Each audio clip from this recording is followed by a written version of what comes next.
At my friend's wedding, my best friend disappeared with a taken man. 2 days later, my sister called me sobbing. Why is everyone saying it was me? Then my best friend whispered. I panicked and used her name. Before that phone call, Fiona was the person I trusted most outside my family. We had been best friends for 14 years. She had eaten at my parents' table, slept on my bedroom floor after breakups, and sat beside me during some of the worst moments of my life. My younger sister, Ruby, had known her for almost as long. That was why none of this made sense at first.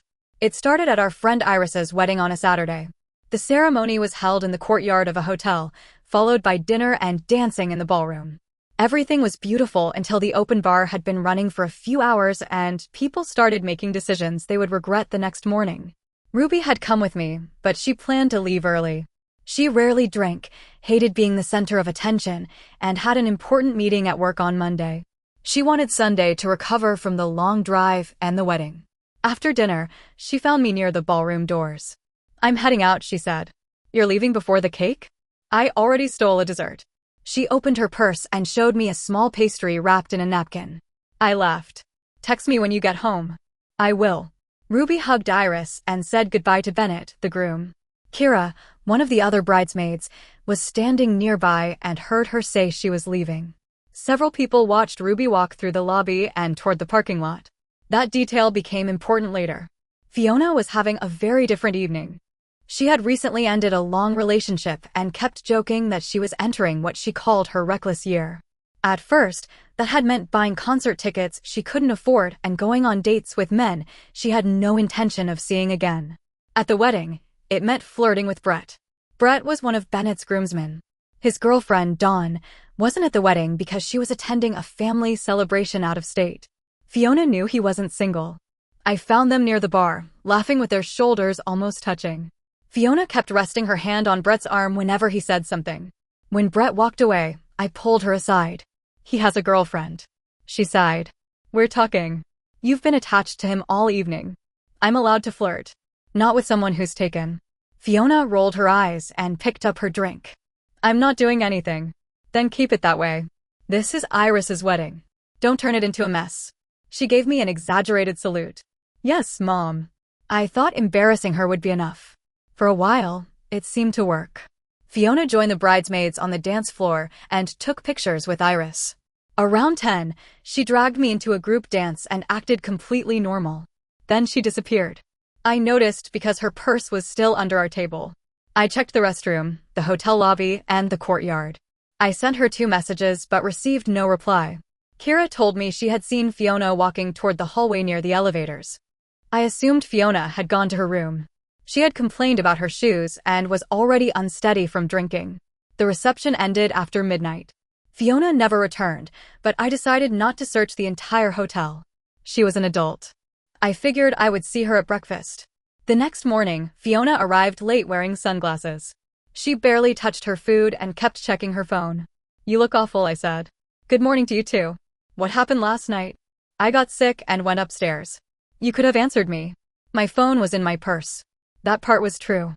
Her purse had stayed in the ballroom until I brought it to her room after the reception. Still, something felt wrong. Fiona normally turned every bad decision into a dramatic story before breakfast. That morning, she wouldn't look at me. I asked her whether she had been with Brett. Her head snapped toward me. No. The answer came too quickly. I saw you 2 together most of the night. We danced. That was it. I waited, giving her another chance. She tore a piece of toast into smaller pieces and said, Can we not do this right now? I let it go. I trusted her more than I trusted my suspicion. By Monday afternoon, I had almost forgotten about it.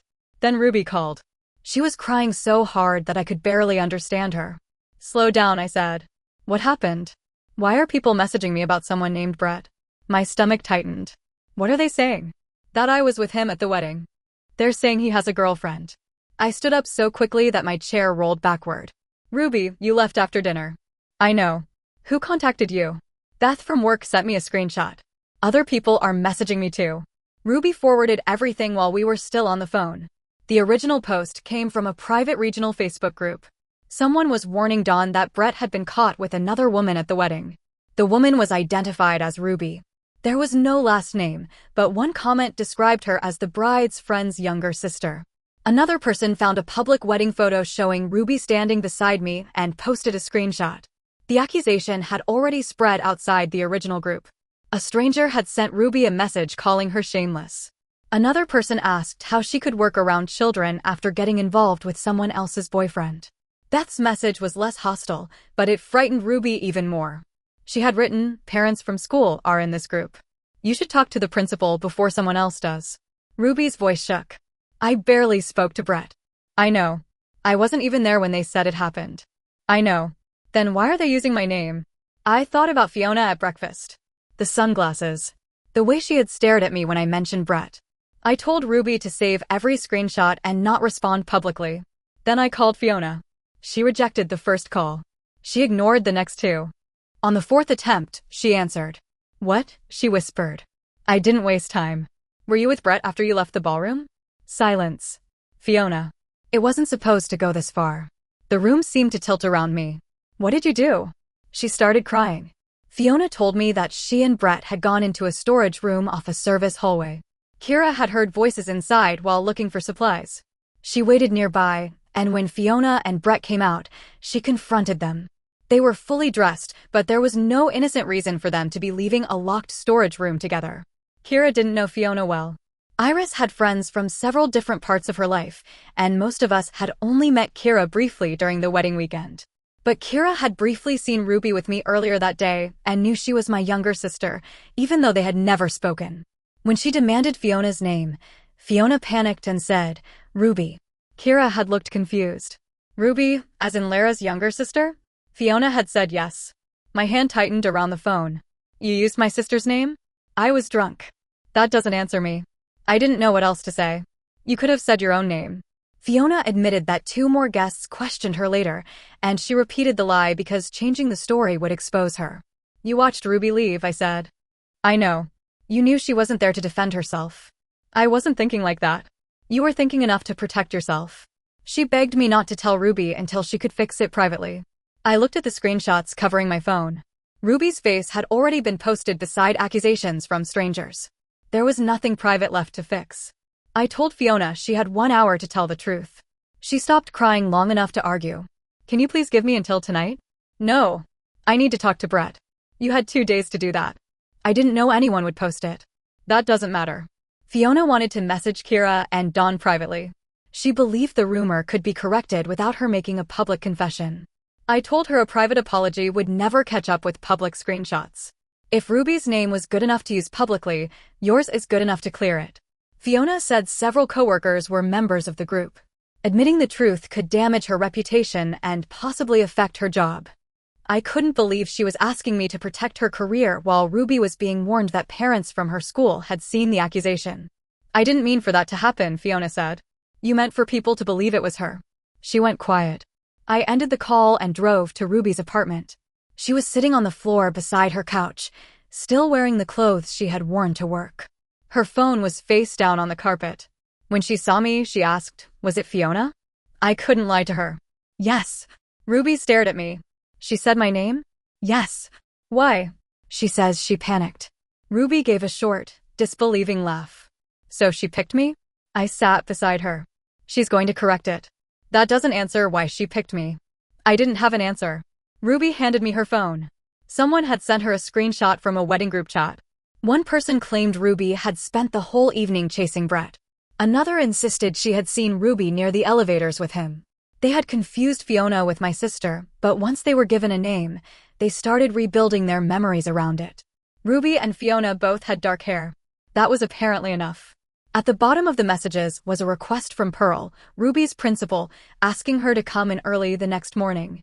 A parent had sent screenshots to the school. Pearl hadn't accused Ruby of anything. She said she wanted to understand the situation before responding. Ruby still looked terrified. "I'm new there," she said. "They don't know me well enough to know I wouldn't do this." "You have proof you left." "There are also people claiming they saw me." "We'll show them the timeline." Ruby looked down at the floor. "I didn't even want to go to that wedding." That hurt more than the messages. Fiona posted her first correction 40 minutes later. She wrote that there had been confusion regarding the identity of the woman involved and that Ruby had done nothing wrong. She did not admit that she had created the confusion. She made it sound like guests had simply misunderstood one another. I called her. That isn't a confession. I cleared Ruby. No. You protected yourself while asking everyone to forget her name. What do you want me to write? The truth. Fiona became angry. You're acting like I planned this. You confirmed the lie more than once. I was drunk and terrified. So, is Ruby supposed to accept being humiliated because you were scared? I said I'm sorry. You haven't said it where the damage happened. She told me I was being cruel. I told her to read one of the messages sent to my sister and decide which of us was being cruel. 20 minutes later, Fiona deleted the first post and replaced it. This time, she admitted that Kira had caught her leaving the storage room with Brett. She wrote that she had falsely used Ruby's name and then repeated the lie when questioned. She stated clearly that Ruby had already left the hotel. Kira confirmed the correction in the comments. Instead of ending the rumor, the confession created a new argument. Some people apologized to Ruby. Others accused Fiona of taking the blame because I had pressured her. A few claimed both women must have been involved. The original screenshots continued circulating without the correction attached. Brett stayed silent until Dawn demanded an answer. At first, he claimed he had been too intoxicated to remember the woman's identity. That allowed the speculation to continue. After Dawn showed him Fiona's confession, he finally admitted that Ruby had nothing to do with it. He confirmed that Fiona was the woman Kira had seen with him. Ruby brought the screenshots, Fiona's confession, and Brett's statement to her meeting with Pearl the next morning. I waited in my car outside the school because Ruby didn't want to walk out alone. The meeting lasted 40 minutes. When she finally came outside, she looked exhausted, but she wasn't crying. Pearl believed her. She had reviewed the timeline and the public corrections. The school was not taking disciplinary action. Pearl also informed the parent who had complained that the accusation had been disproven. That should have ended it. It didn't. Rumors don't disappear just because the truth becomes available. For the next few weeks, Ruby avoided social media. She stopped going to her fitness center after hearing two women whisper about her in the locker room. At a grocery store, someone from the wedding recognized her and looked away. Ruby began asking me to accompany her to places she had always visited alone. Our friends divided into groups. Kira cut Fiona off completely. Others said Fiona had made a terrible decision, but had confessed and deserved the chance to make amends. Iris called me and asked whether we could stop discussing the situation with mutual friends. This is becoming the only thing people remember about the wedding, she said. Ruby didn't choose to make it part of your wedding. I know, but Fiona corrected it. After I forced her. She made a terrible mistake. She made several choices. Iris sighed. I'm not defending her. I just don't want this following everyone forever. I understood why she wanted to protect her wedding memories. I also knew Ruby was being asked to carry the discomfort quietly so everyone else could move on. My mother thought I should eventually forgive Fiona.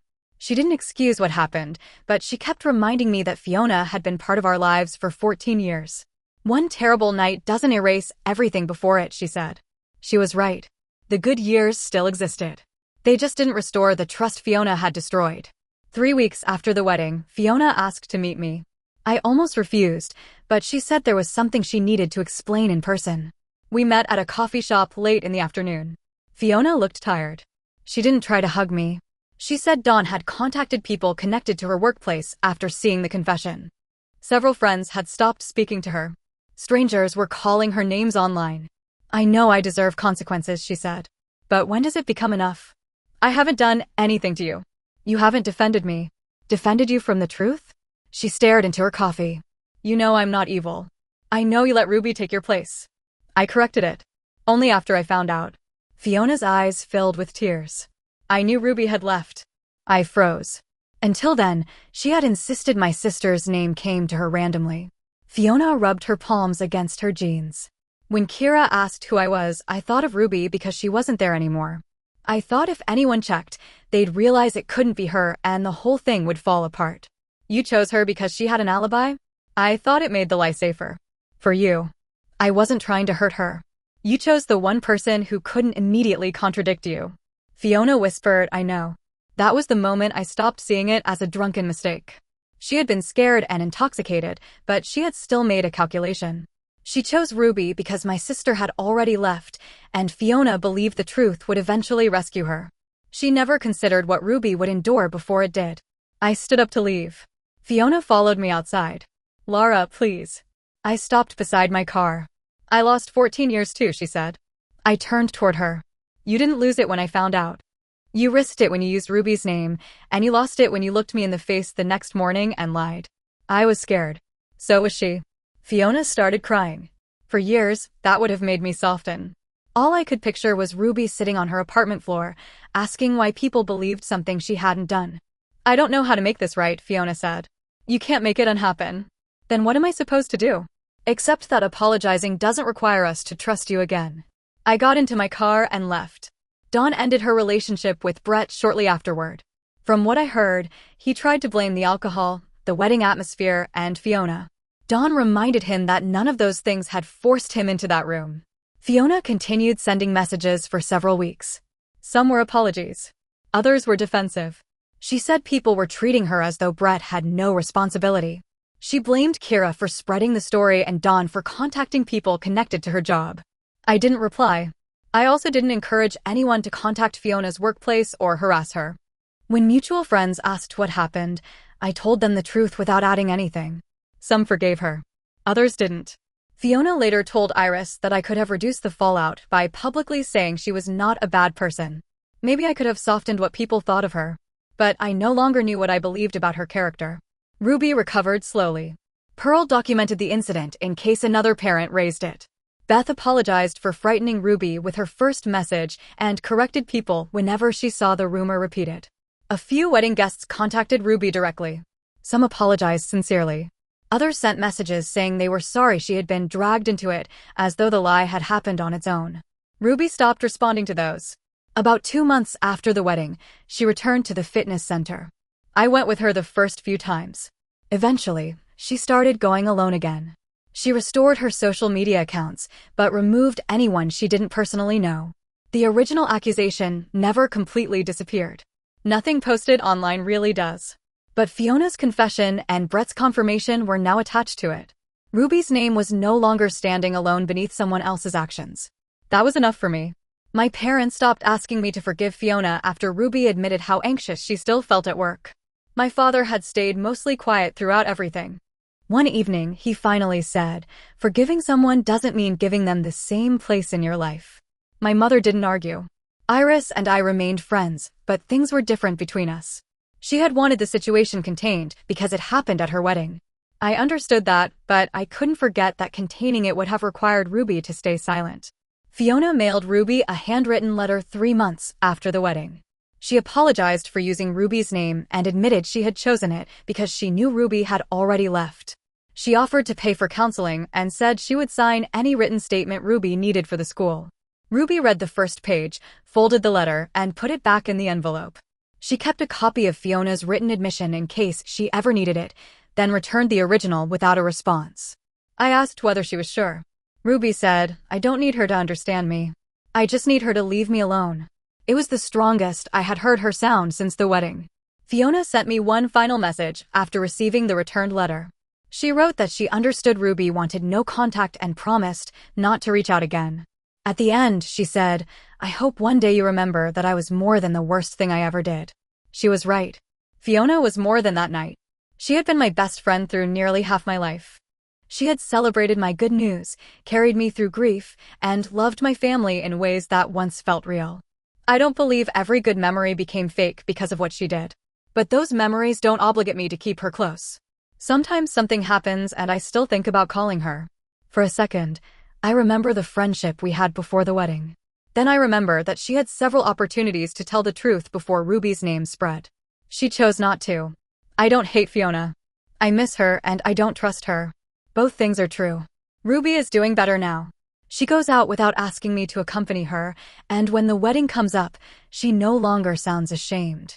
The shame was never hers. As for me, I kept the promise I made during that first phone call.